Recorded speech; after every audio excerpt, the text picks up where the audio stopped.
Welcome into the Russ Joy Show. I'm Russ Joy. Figured that out because you're smart. It's also the name of the show. Happy Fun Friday. Woo! It's a trade deadline day. Woo! Hold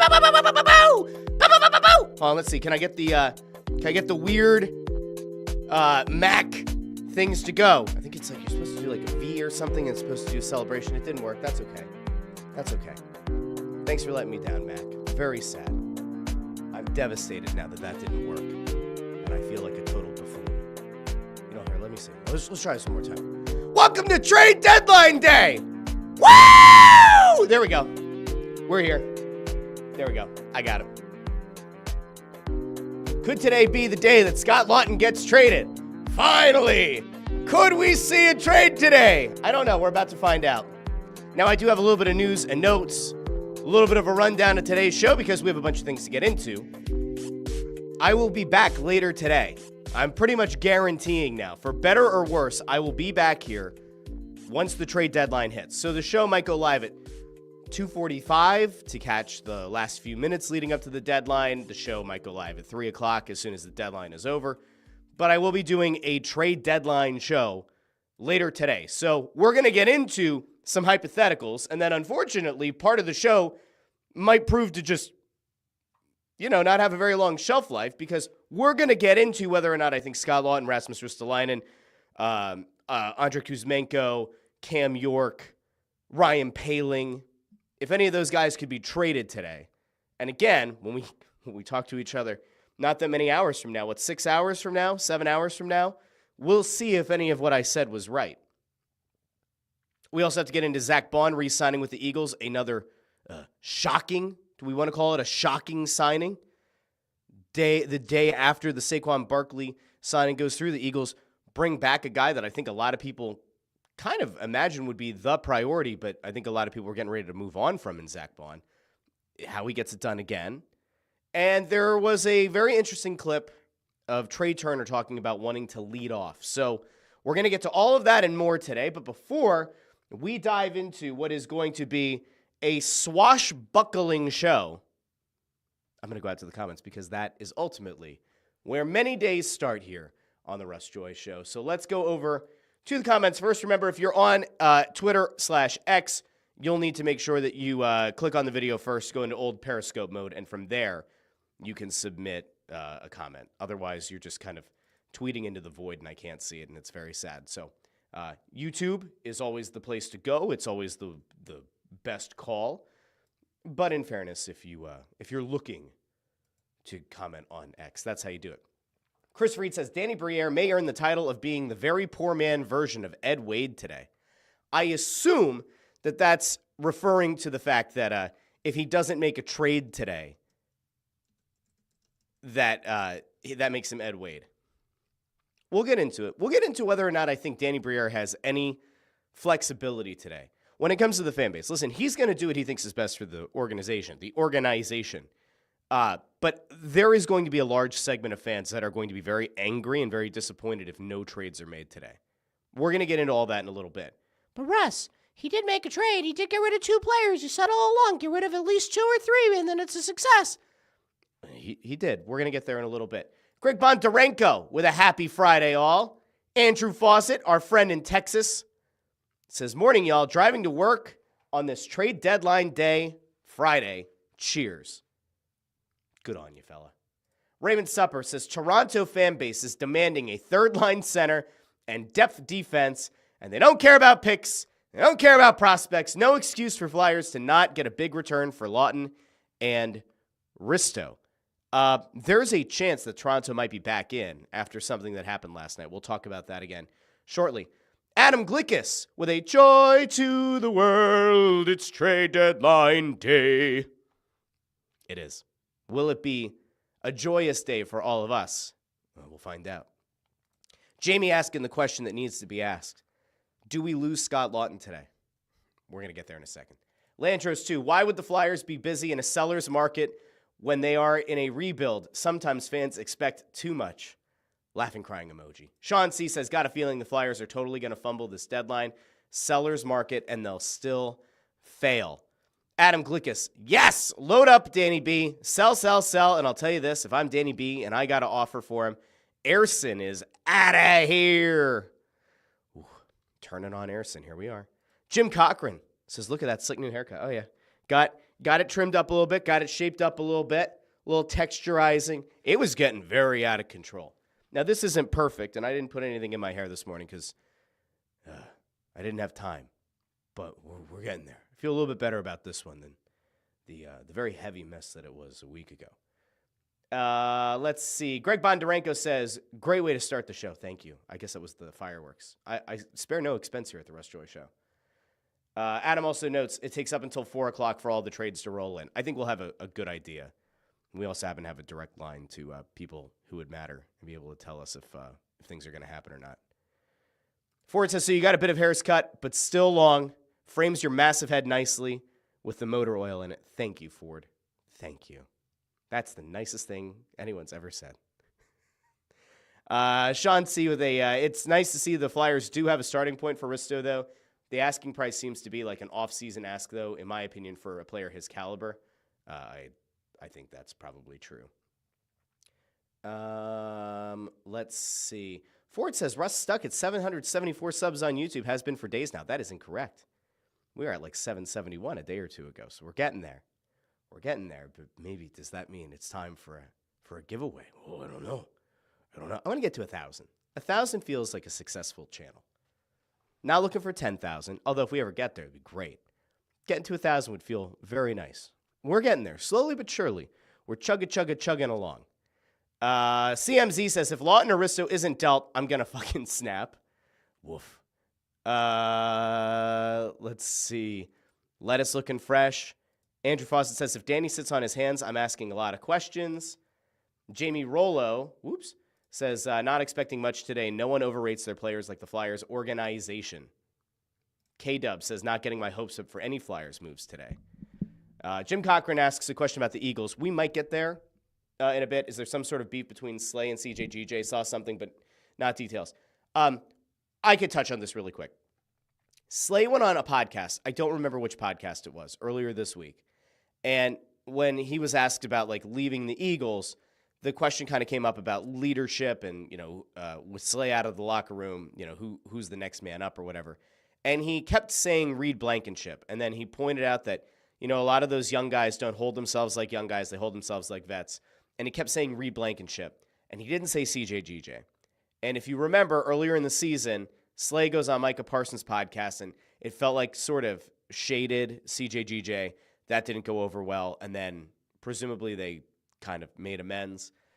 But CJGJ sort of, in a way, called him out on Twitter over the last few days. Not by name, but very clearly was upset with the fact that Slay apparently doesn't view CJGJ as enough of a leader to be considered. And Slay just kept saying, Reed. That's all it was. So I don't know what ultimately is going to come of it. I think it probably slams shut the door on the possibility of Slay coming back. There were rumors out there that maybe the Eagles and Slay could look to come up with a one-year deal at a lower number. I just don't see it happening. I really think he's probably going to go back to Detroit. And he, I don't know. I feel like he said that this is going to be his last year, or that this could be his last year. I think that's about it. Like, I really don't know. So that was it. That really, in a nutshell, is what happened. Now, I want to get to the Flyers stuff, then we'll get to Baun, we'll get to Trea Turner. You know what? Maybe we should start the other way. Go to Flyers last, so that if none of it is relevant, and the people who listen after the fact in the podcast, they can just stop listening once we get done the Baun and the Trea Turner. Let's do that really quick. That actually makes a little bit of sense. Good job, Russ. You thought of something. You used your massive dome to think about it. Now, I know a lot of people are here for the Flyers talk. We're going to get there in a minute, I promise. Let's just touch on a couple of things here really quickly. So earlier this week, and it's funny, Howie does this on days that I have a show, but he waits until the afternoon, so I can't talk about it on the show in the morning, which is very, very upsetting. But on Wednesday, Howie went and made a massive move, a move that I think a lot of people were hopeful was going to come to fruition, but it did. Zack Baun re-signs with the Eagles a 3-year deal worth $51 million, $34 million guaranteed at signing, with another $1.5 million in incentives and escalators. That makes him one of the highest paid linebackers in the NFL.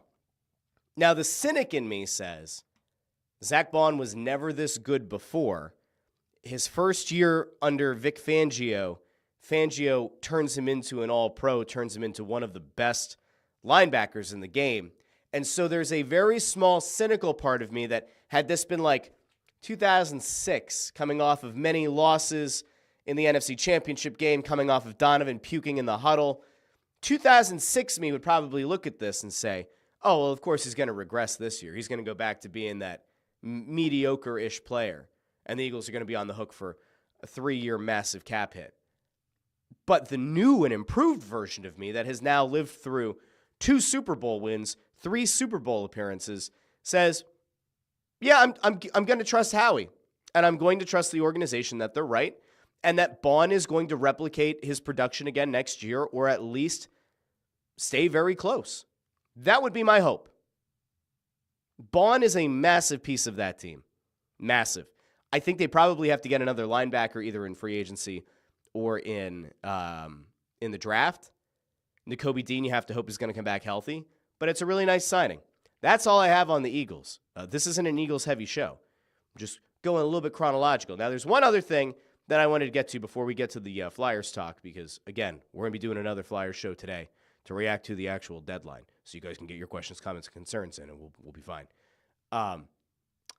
Trea Turner, who's like not persona non grata, but Trea Turner, who's been a pretty massive disappointment since being here, was over on WIP on their afternoon show on Wednesday down at spring training. And the question was asked about whether or not he would want to lead off. And like, this is going to continue to be one of those questions throughout the rest of spring training and probably early into the season is, are they really going to go back to Kyle Schwarber as the leadoff guy? Or could they look to put Trea Turner at the top of the lineup, have him use his speed, have him steal bases, have him cause mayhem on the base paths early and often in games, and maybe even, give Kyle Schwarber somebody to drive home? Wouldn't that be nice? So we're going to really quickly go over to what Trea Turner had to say. I don't think any of it is entirely shocking, but we'll go there, and then we're getting back to the Flyers. Here we go. Seemingly out of camp so far is you possibly going back to the leadoff spot and being this team's leadoff hitter. Is that something that excites you, and do you think it can take your game even to another level, getting back to that spot? Yeah, I haven't done it in a long time. Last time I done it was 2019. I don't know how many people are aware of that he hasn't been a leadoff guy since 2019. I think that a lot of times when you think about Turner, you probably thought that he might have been hitting leadoff just like leading up to when he signed with the Phillies. So you would have thought that maybe like 2020, 2021 he was leading off, but he wasn't. So it's been a while. Clearly, Schwarber has been the guy at the top of this lineup, and it has worked out really well. But we'll get back over to Trea. Look at him. He looks excited. Had a good year for me. I think I said this before, and we all say it, and we'll hit wherever Rob wants us to, wherever the coaching staff wants us to. We'll hit wherever because we want to win. We don't care.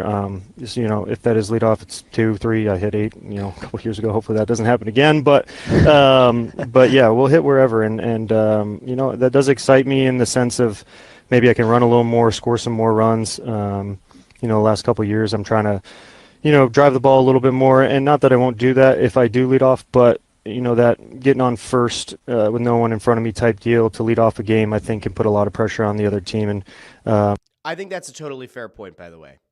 And like, I had this chat with Ant last night, who's going to be bringing, remember, Ant and Bob, going to start the What Is Old Is New Again.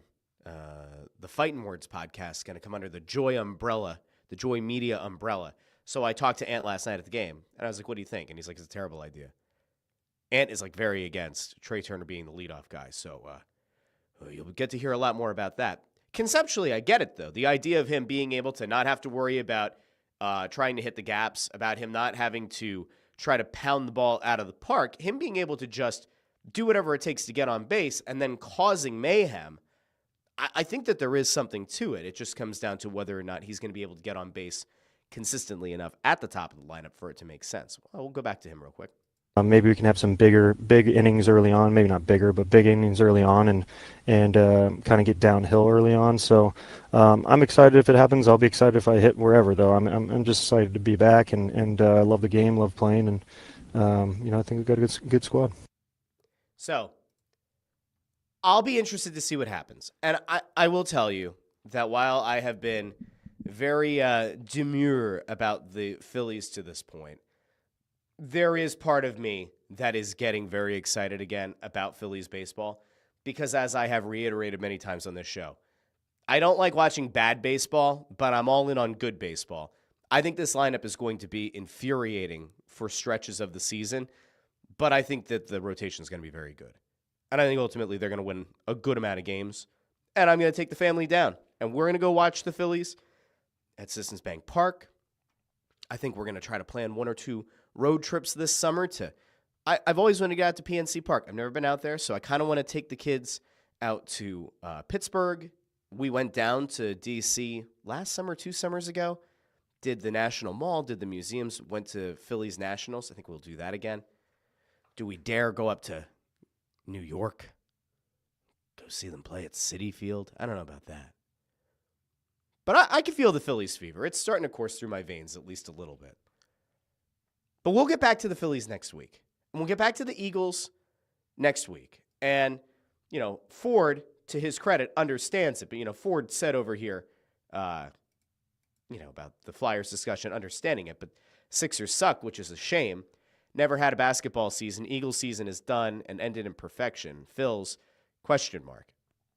Yeah, we're going to get back to the Flyers because, for better or worse, they are the lead story today. Now, Sports Talk Radio will probably do a whole lot of talking about Trea Turner. They'll probably do a whole lot of talking about the Phils. They'll probably, for the 40th time, try to figure out how he's going to take in the draft. But that's not what this show does. This show rides the hot hand. And right now, the biggest thing going right now in Philadelphia, you can make the case for the Union, which I meant to have somebody on this week to talk about the Union starting off 2-0. We'll get to the Union because they're playing very good soccer.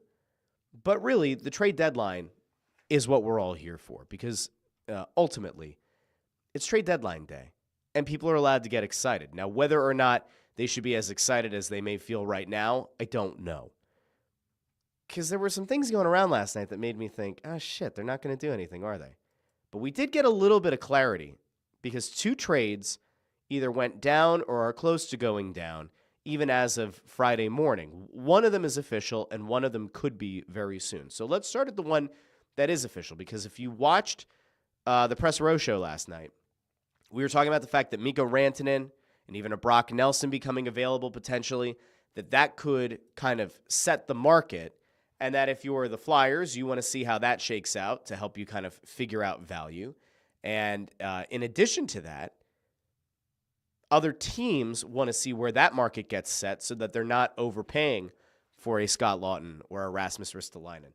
So this is one trade that went through late last night, right on the dot at midnight. It went official. We were talking about this potentially going through last night, although Toronto was interested in Brock Nelson. They did not get him. Brock Nelson goes to the Avalanche, 50% retained salary, and William Dufour for Cal Ritchie, Oliver Kylington, a 2026 first-round pick, and a conditional 2028 third-round pick. I mean, it's very far away.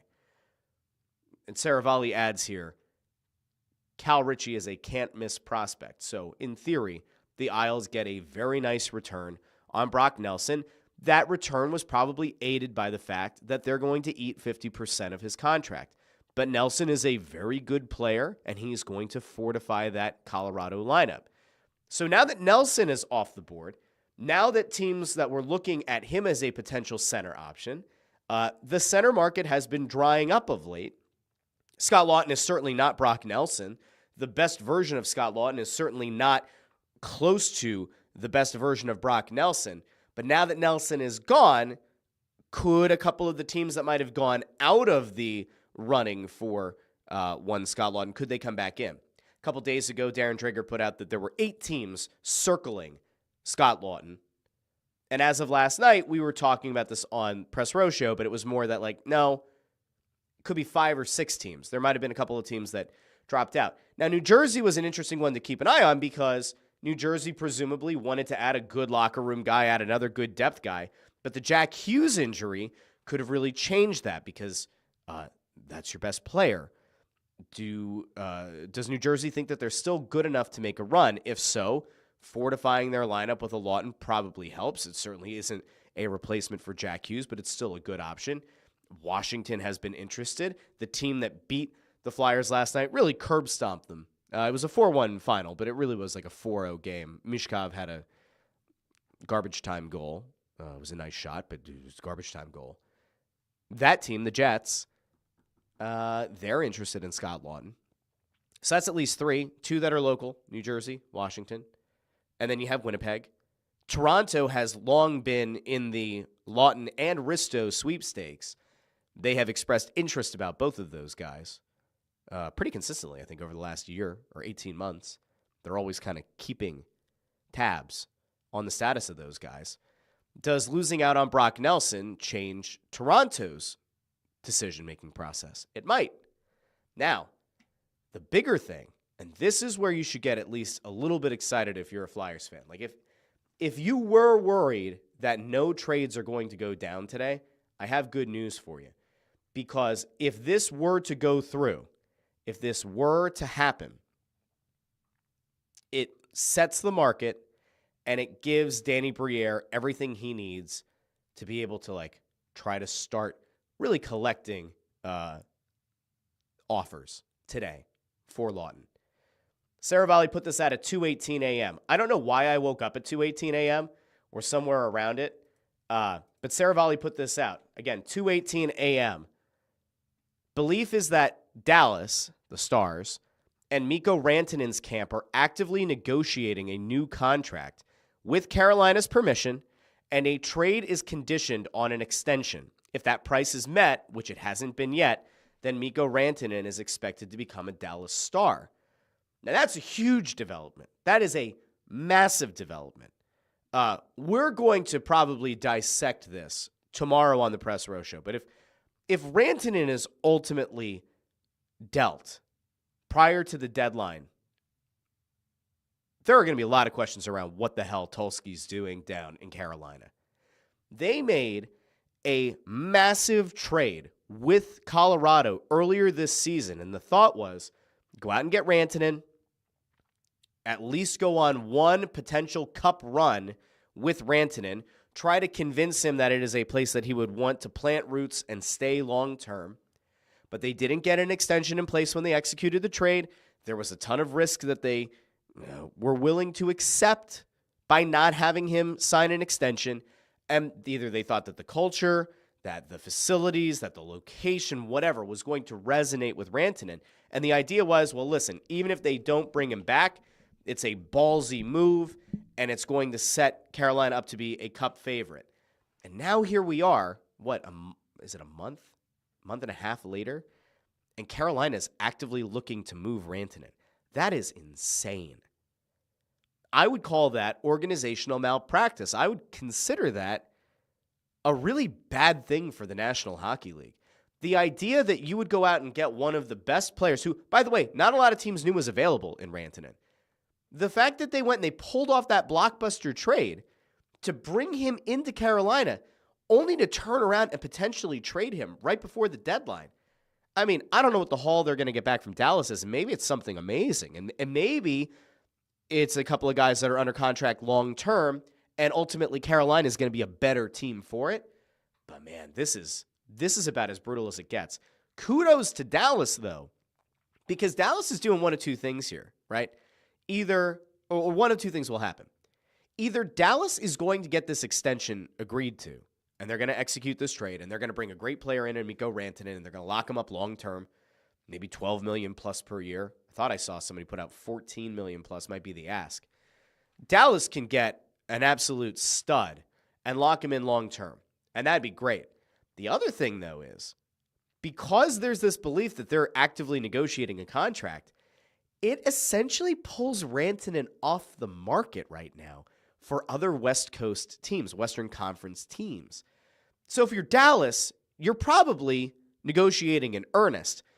But in a worst case scenario, you don't come to an agreement, and I assume that Carolina is smart enough to kind of put a deadline on the extension talks. But all of this is happening while maybe other Western Conference teams that would have been interested in Rantanen aren't able to negotiate and aren't able to try to get the player because now Carolina might be tunnel focused on just Dallas. And that is a very wild place to be. Now, again, if Rantanen is moved and we see whatever that haul is, it could be a good thing for the Flyers. And ultimately, once he's off the market, it makes trading Scott Laughton presumably easier.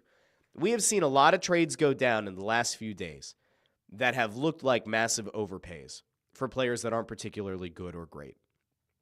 Laughton is not a great player. Laughton is a solid glue guy, very good leader, can give you some versatility playing center or wing.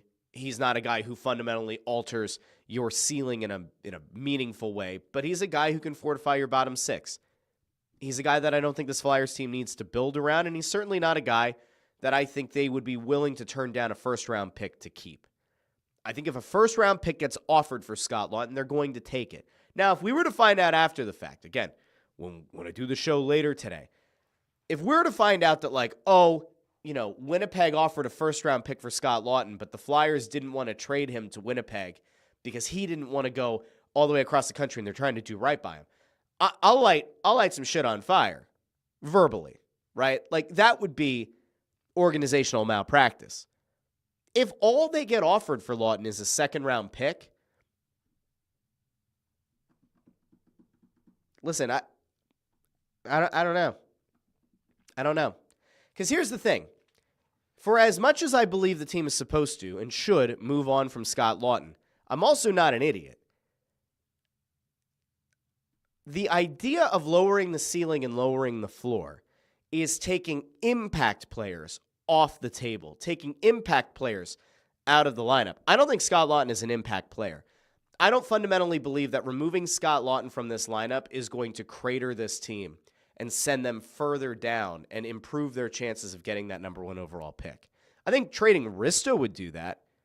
I really do believe that trading Risto would be like the fast track to chaos. The same way that the Walker trade last year and then the Sealer injury really doomed the team a year ago. But I don't know what kind of impact trading Laughton is going to have. And so if you're Briere and all you get offered is a second-round pick in 2025, I don't think I take that deal. I really don't. And I know that there are going to be a lot of people upset. And there's probably like 2023, Russ Joy is in the back of my head going, shut the hell up! Take the pick! Here's the thing. They have so many picks, 3 firsts, 4 seconds. If it's a second-round pick in 2025, I don't think I do the deal. I think I wait until the draft. I do. And I hate that. And I don't like it. And it actually kind of upsets me to think about. But I think that at this point, the Flyers are looking more to 2026. They want more 2026 draft capital. They would like to have another massive swing at a draft next year. And again, I don't think that they're going to look to be in that lottery. I think that they're ultimately going to look to be a team that makes the playoffs. But I think that they're going to want to have a bunch of picks in next year's draft. And at this point, they feel very good about what they have between the first and second round. I wouldn't be surprised to see them try to package a couple of those picks together to even take a swing for next year. Could be wrong. Now, I'm going to go over to the comments because I assume that people are going to be very upset that I'm not standing here losing my shit about trading Scott Laughton. But I don't think they're going to take a second-round pick in this draft for him. Landro says that the Drager is reporting the Rantanen deal is not done. Let me see if I can find Drager's latest on that deal. Again, Saravalli said that the belief is that, hold on. We actually have a little bit of Flyers news here. Holy shit. Okay, this is why I love doing the show and why I like doing the show in real time. Darren Drager just put out some fucking catnip for Flyers fans. Hang on to your undie pants. Drager, by God, says Flyers update. Big ask on Ristolainen. First round pick, prospect, and player. Decent chance he stays in Philly. I think he's staying. If they can get a first and a prospect and a player, bye-bye Risto. But decent chance he stays in Philly. I don't see Risto getting dealt. I think the framing of that actually makes it sound like people were of the belief that Risto was going to be gone no matter what. I don't think that's true. Hard to replace. The hard to replace is because he's one of the only big-bodied defensemen they have. I've been saying for a while now, I think that Cam York is probably a better trade candidate. Maybe not at the deadline, but certainly in the offseason. Because he's another smaller defenseman, and I don't think that they're going to go buck wild here with a bunch of small defensemen trying to make a cup run. Teams that missed on Nelson, this is why the Brock Nelson deal going through last night is huge. Teams that missed on Nelson are circling on Laughton, and the price is a haul. What the hell does that mean? Like, in fairness, what does a haul for Scott Laughton look like? I mean, presumably that's a first-round pick, but a haul? A haul would indicate more than a first. I'll tell you what. If Danny Briere is somehow able to get a first-round pick and more for Scott Laughton, I'll be singing that man's praises on the trade deadline show later this afternoon. Like, I'll be the Pied Piper out with like a cute little pan flute, whatever. I'll be singing Danny Briere. I was on the commercial last year, my voice, the Danny Briere. I will be very effusive in the praise of Danny Briere later today if he somehow gets a first-round pick and more for Scott Laughton. But that's why I said the Brock Nelson deal is one of those things that was going to kind of set the market for Laughton. And this Rantanen thing kind of going on over on the side has maybe some impact, but not a ton. The Nelson thing is really the one that had to get done if it was going to happen, and it did. All right, so let's see. Let me go out to the comments and see how people are feeling. Because, again, I believe that there are people that, whatever. Linda Joseph says, wait, you mean the former advanced metrics guy at BSH isn't the qualification everyone thought it was over there? Yeah, I mean, listen, I think he had a really cool, this is Tulski. I think he had a really cool path to becoming a GM of a team. And listen, when he executed the Rantanen trade, I said that was a great move. Like, that's a ballsy move. But now pivoting out of it before the deadline is like kind of a bitch move. Oh, but he isn't going to resign. You have to get something for him. I guess, but maybe you should have figured out the extension with the player before you traded for him. I don't know. Call me crazy. Sinister says, if I was Danny, I would trade TK now before his contract kicks in. There's no chance. 0. It won't happen. Will not happen. KDub1323 says, if Carolina gets what turns out to be a big haul for Rantanen, then perhaps it isn't that big of a deal for Carolina. They end up trading Natchez for a good return from Dallas. Yeah, I don't know. Jay Grebby says, expecting a very Fletcher-like deadline. AJ Snap, good morning, everyone. Happy trade deadline day. Hoping the Rangers don't shit the bed. AJ is our resident Rangers fan. I think they're going to make the playoffs. They're getting closer. Greg Bondarenko says, I hope Danny doesn't do what Fletcher did when he was shopping JVR. I wonder, did Chuck Fletcher pass off the app? Remember the trade app that Chuck was so proud of? No, we put together this app that helps us with the trade value, with figuring out what a player is actually worth so that it's not an overinflated value. We all remember the Chuck Fletcher days, right? We all remember the way that things cratered very late with Chuck Fletcher, right? Right? It was bad. I wonder if the app still exists somewhere within the organization. I'll have to find out. I really will. I don't know. I have to assume that no, they got rid of the app. Nick Bott says, you won't see anything Fletcher-like today. I think he took his trading app with him when he was fired. Sinister says that if you trade TK, that will lower the floor. And that is true.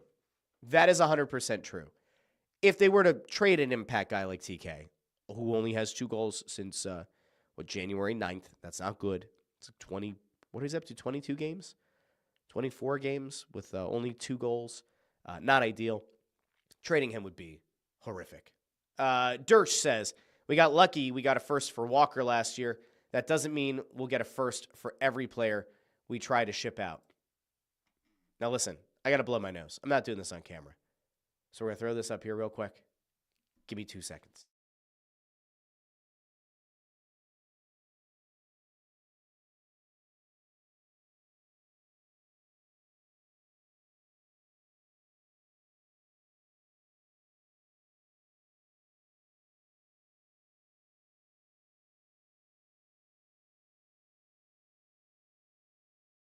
That was more than 2 seconds, but at least I muted because that was not pretty.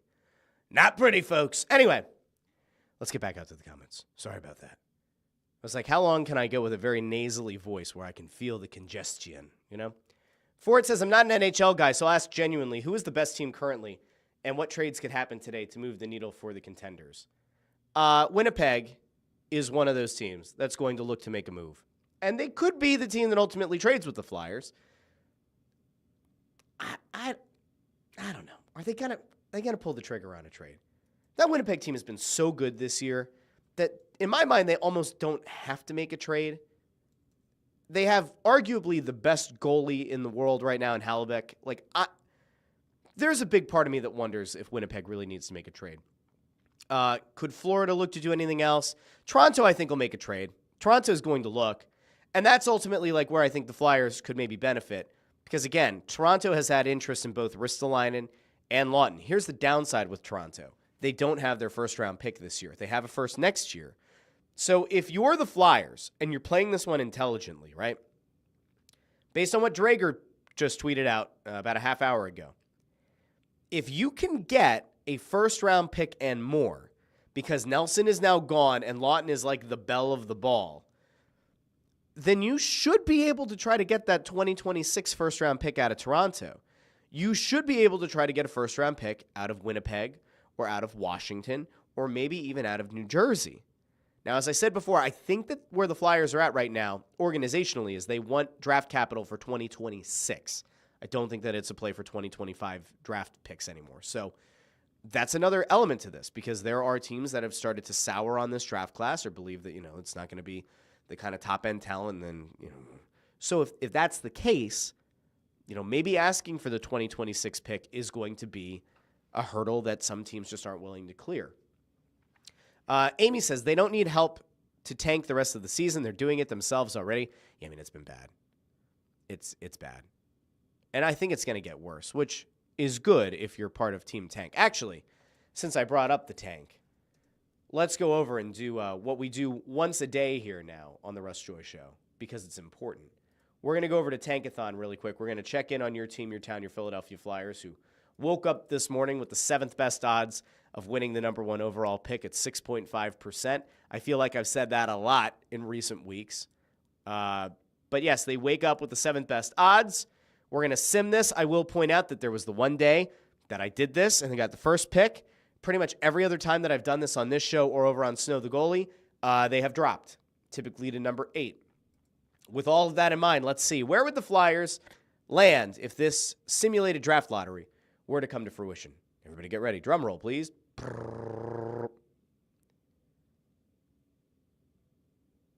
They stay at 7. Nashville jumps 2 spots. Frickin' Pittsburgh. Pittsburgh somehow jumps up to one of the top 2 spots.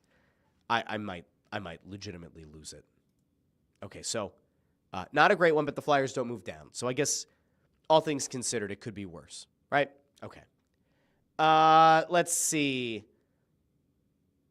Nick Bott says, do you see the rumored price Danny said on Risto, a first prospect and a player? If that ends up being the cost, there is no team that's going to meet it. None.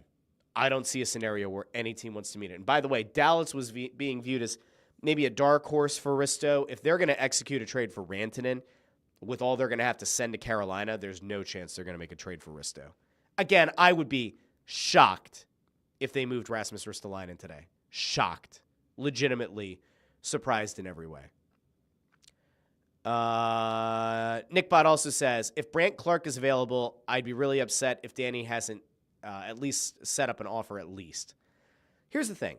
I think that Briere is an active enough GM that if there's a player that is legitimately on the market, he's checking in on the player. How serious of an offer is being kind of put out on the table, I don't know. But I do think that he checks in on a lot of these guys. Jamie Rollo says, it's a total seller's market. Not trading a minimum of Laughton and Risto would be malpractice for the rebuild. I unfortunately disagree because I don't think that they're going to get a haul for both. Now, again, if they can get a first and then some for Laughton and a first and then some for Risto, then by all means, trade them both. I'll drive them to the airport myself. No, I won't. But it would be interesting. I just don't see it. I don't see both of those guys getting dealt. Now, again, if two teams get desperate and they're willing to trade you legitimate draft capital, maybe even a prospect, then you certainly have to consider it. There is a possibility that the Flyers could get their doors blown off with a trade offer today. Wink Whitmer over on X says, if Briere doesn't sell today, it's time to stop lying to the fan base about a bogus rebuild. As I said a few times, and I feel like I'm repeating myself a lot, but if they only get offered a 2025 second-round pick for Laughton, I'm not going to blame them for not trading him. I would say hang on until the draft and try to get a pick for next year. But if there's a first-round pick or even more available to Danny Briere for Scott Laughton and he doesn't trade him, then I'll 100% agree with you. And if a first-round pick and then some is offered for Risto without having to retain any bad salary, oh yeah, you make a trade. Without a doubt. Let's see. Raymond Supper says, Toronto probably has to beat both Florida teams who loaded up to get to the conference finals. They need to make a deal to do it. Danny has what they need. That is true. I don't know. Can Laughton? There's no way. Can Laughton get you the 2026 first in Minton, where like you at least have a guy in the pipeline who's young, and there are conflicting views on how high his ceiling is, but like, that'd be insane. But that is like where, as a GM of a team that doesn't have expectations like the Flyers, you can sometimes take advantage of a team that has all the pressure in the world on them. And Ray is right. Both Florida and Tampa Bay have made deals because they are trying to do as much as they can to get themselves to a conference final and get themselves to a Stanley Cup. Toronto, I think, does need to improve. If they get through the deadline without a deal, that will be a failure for them. Let's see. Sinister says, Danny needs to grow a pair and screw the culture, trade Laughton for best offer, Risto and York. They're not trading all three of those guys. If you set yourself up with the hope that there's going to be 3 trades today, I think you're out of your mind. The only way the Flyers make more than one trade today is if they get their socks blown off. And we'll know that because of the return haul. Like, this isn't going to be like a hockey 1-for-1 trade. Like, you're not going to see them trade. Well, let me change it like this. They're not going to trade like Ryan Poehling for a 3rd-round pick. Could they trade an Andrei Kuzmenko for a mid-round pick at the last minute? Sure. I don't think they're going to bring Kuzmenko back next year. And so to that end, you take whatever you can get for him as long as it's not offensive, right? But if you get like a 3rd, yeah, sure. Trade Andrei Kuzmenko. That's fine. Does it really lower your ceiling, lower your floor? I don't know. It certainly gets rid of one of the guys who's proven to be able to score some goals here of late. I don't know if it really changes that much. But I don't see them doing like a 1-for-1 hockey trade today. Could they be in the market at some point for a 1-for-1 hockey trade for like a York, or I don't think they'll trade Emil Andre. York to me is like the guy that doesn't have a long future ahead of him in Philly. If you just kind of read the tea leaves. But I don't think they're going to get desperate and make a bad trade today. Let's see. Dirch says, here's the other problem with the Flyers. Our trade block guys have been out there for years. Other teams know that and lowball with that knowledge. Yes and no, because again, it comes back to whether or not a team is legitimately desperate enough and if they really need those pieces in order to get over the hump and get themselves to a Stanley Cup final. Wink checks back in and says, Danny Boy is overplaying his hand thinking he's going to get a first-round pick and possibly more for Laughton. Here's the thing. Drager put that out, but that doesn't necessarily mean it's true. Or it doesn't necessarily mean that that is the actual asking price. GMs like to use the national media pundits as leverage, as negotiating leverage. So sometimes they feed partial truths. So it's kind of, it doesn't necessarily mean that you should take what Drager tweeted as gospel, I guess is my point. And by the way, if you're the Flyers, you should be asking for a lot because you do have a few of these contending teams over the barrel.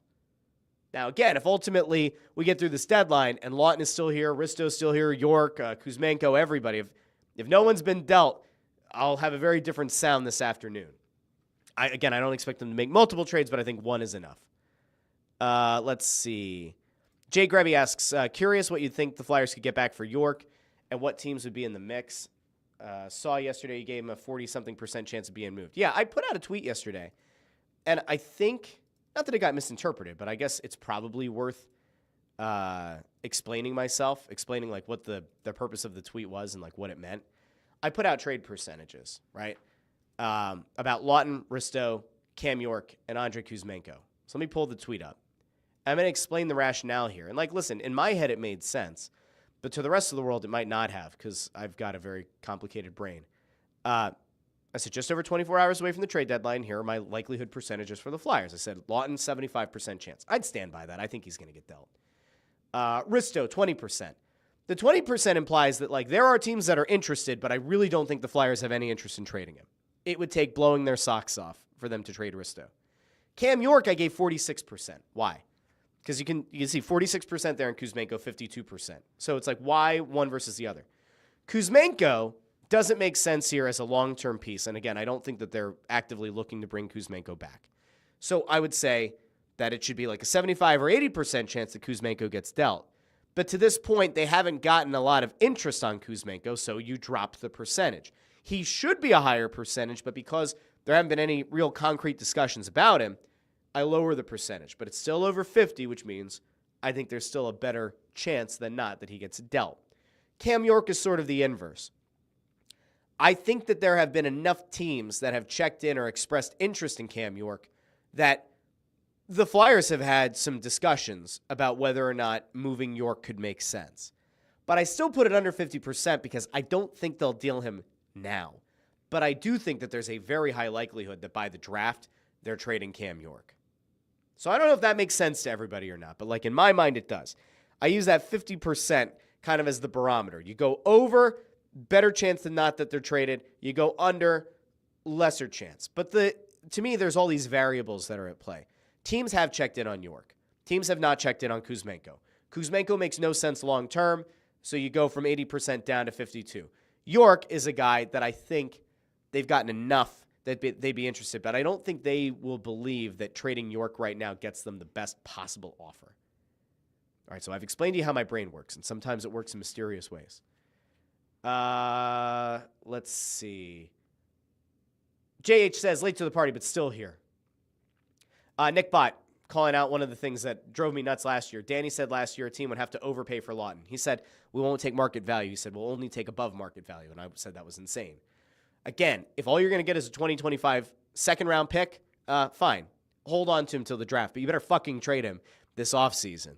You can't go into next season with Scott Laughton on the team. You want to trade him at the draft? Fine. You start the season with him. His ass better be gone by the trade deadline. We can't be here a year from now talking about, Oh, this might be the year Scott Laughton. Oh, maybe at the draft. Nope. And especially with everything that's going on right now in the trade market, I would be absolutely mortified if the Flyers don't move off of him at some point. I'm looking for the most recent thing just to see if anything else went through with Rantanen. As of right now, I don't see anything about Dallas executing the trade yet. So by the time we get together this afternoon, we'll find out for sure what happens. But boy, oh boy. Let's see. I'm going to get to a couple other ones here, and then we're going to roll because I'm going to be back this afternoon. And we have no idea how well any of this is going to age between now and the end. So let's see. Timpo says, it doesn't make it any less stupid. I don't know what this was referring to, but says it doesn't make it any less stupid acting like a 30-year-old third liner or some amazing trade piece when your organization is supposedly rebuilding as a joke. Fundamentally, I understand the idea. Bottom six forward, trade him for what you can trade him for. If you have leverage, use your leverage. And now that Nelson has been dealt, you presumably have some leverage. Some. Will they get a first plus? I have no idea. Probably not, but maybe. Maybe. We'll find out. Let's see. Anything else we wanted to get here? Jay Grubby says, Risto is the number one defenseman on TSN's trade bait board at this time. I don't see... If Risto's gone by the afternoon, I'll be shocked. Legitimately shocked. But again, we'll be here later this afternoon. Jay Grubby says, before Laughton signs an extension July 1st, stop. We're not doing this. We're not doing this. Frank Casello checks in, says, I'm hearing Laughton to Toronto for Cowan and a 2026 second-round pick. Would love to know where that came from. Absolutely would love to know. Okay. I think I'm good. I want to thank everybody who joined. There's a lot of people. More people than normal over on the Russ Joy Show channel. I see some people over on the Joy Media channel as well. If you haven't done so already, like the video, share the video, and subscribe to the channel. I'll be back around 3 o'clock. Keep your eyes peeled on this channel over on YouTube. This will also stream on Facebook and X and be available in podcast feed, Apple Podcasts, Spotify, Pandora, Amazon Music, wherever you get your podcasts. I'll be back later this afternoon. We will react to what will hopefully be a flurry of deals, or a worst-case scenario. I'm just going to let everybody rant and rave, and you can be angry, and you can voice your concerns about the lack of trades made by the Flyers. But as things stand right now, Friday morning, I am willing to extend grace to this organization. Scott Laughton better be traded by 3 o'clock. Has to be traded by 3 o'clock. If I come back here this afternoon and the Flyers haven't executed a trade, I'm going to be fire and brimstone here. And boy, oh boy, that'll make for an interesting afternoon show, my friends. Timpo asks, Russ will say, what if when Danny does nothing today? I don't know what that means. I'll have a lot to say. If there are no trades made, I'll have a lot to say. I'll also do a little bit of digging around. Maybe I'll ask a couple of people who would know some things today. Get a little bit better context about what the actual trade offers might have looked like if nothing goes through. Let's say this. High percentage chance Laughton is dealt. Very low percentage chance that Risto is dealt. But if somebody meets the asking price that Drager put out there, a first, a prospect, and a player, bye-bye Risto. Let me know what you think in the comments section below, and I'll talk to each and every one of you later today around the trade deadline here on the Russ Joy Show. Until then, I've been Russ Joy, but you knew that already because you're smart, and it's also the name of the show. Talk to many of you later this afternoon. Danny, please make a trade. Thank you.